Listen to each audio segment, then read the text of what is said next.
Hi guys, so Judo for Buhurt. We're going to go over Osoto Gari. So, from a Judo context, use Alex as my training dummy for today. General dummy as always. Normally would be done from a sleeve grip, either at the elbow or at the wrist, and either a lapel grip or a high collar grip on the gi in Judo.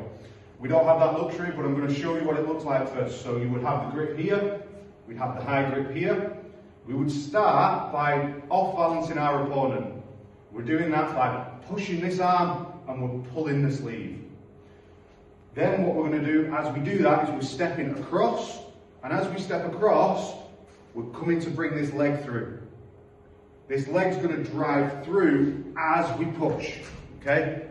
With a view to driving into the floor.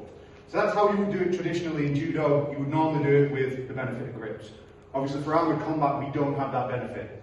So what we're going to do, again, we're doing it from left versus left, so we're in an equal stance. I'm going to try and establish this inside collar tie. This inside collar tie is the substitute for what would be my lapel grip or my collar grip, okay? So inside collar tie, high up, base of the skull, here. I'm keeping this frame, i.e. my arm, vertical. Not having it out to the side, so don't get the leverage. So I've got it in. And then I'm going to establish a grip, either, depending on how comfortable you are, the inside of his elbow, so on the leaf of his armour, or inside it, or, if you feel more comfortable, on the inside like this. I'm going to go on the outside, just because I feel more comfortable here. So, we recognise that this leg is in danger of being attacked, so we can throw in with the Osoto. First thing we're going to do is we're going to load his posture backwards. So at the minute Alex has went forward, he's pretty braced, you'll see his upper body is towards me. I'm going to load him by literally extending this frame, but keeping this arm trapped, okay? And as I'm doing that, simultaneously we're going to bring my right foot to the outside of what is his left foot. I'm going to do this as I step in. These happen at the same time, okay? So as we do that, we step, we've got him off balance, and as we're driving our weight forwards, this leg's going to come through and drive through to take him off balance, okay? So, quick run through again. Collar tie, elbow grip, we're here. As I start to walk in and load in, this frame is driving this shoulder that way, okay? Like that. So we step, we load in, this leg comes through, and we're going to sweep and drive through, okay?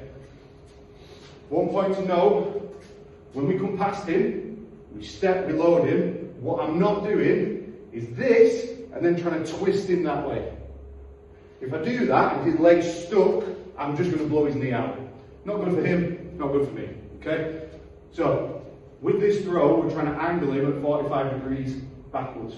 So we're here, I feel comfortable enough to attack. I step and I load him to get his weight moving backwards. I come through, and at this point, this leg can come up. Okay? Nice and simple. With weapons, sword and shield. So Alex. So now, same thing, I'm going to find this inside grip, and have it here.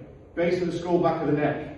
With this, I prefer to try and use either pommel or the inside of my haft to get a nice little bit of a grip on the inside of his elbow. So I'm here, okay? Same thing again. Alex is in, I might be pulling him in so that he wants to pull back, and as he feel that movement, I step and I load. Step, load, drive, we throw, okay? With the pole arm as well. With the pole arm you might not have a shield. I prefer to punch for this collar tie still. Most people will want to grab this haft. They want to control my weapon. That's absolutely fine. In this instance, I can use this as a lever to help push and break his posture. So I'm here, nice and recoiled. As I want to drive and I push as I step. See how his arm comes with it? I'm driving it from here. Go here, and we come through for the Osoto. Okay? Nice and simple. If we look at how that looks on the list, so we're against the list. If Alex has bad discipline with his feet, lists on his right hand side, he's leading with his left leg, he's just asking for him to be Osoto away from the list. So I fight for this inside collar tie, I get this, we're kind of here, step, I load him, I immediately come straight round, and all I'm going to do is keep going, drive that leg up. drive him to the floor. If Alex switches his stance, we have some good rail discipline. My left against his left. You'll see now that to Osoto him, that leg's a lot further away. Okay? It's much further back. In order for me to get there, I have to clear this path to allow me to step the same as before, but then get this leg round to drive through. Okay? Some pedantrists will say that this is an Osoto Otoshi, Osoto Gari.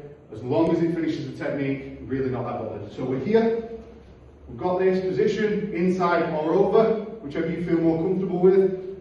I'm going to step in and load in.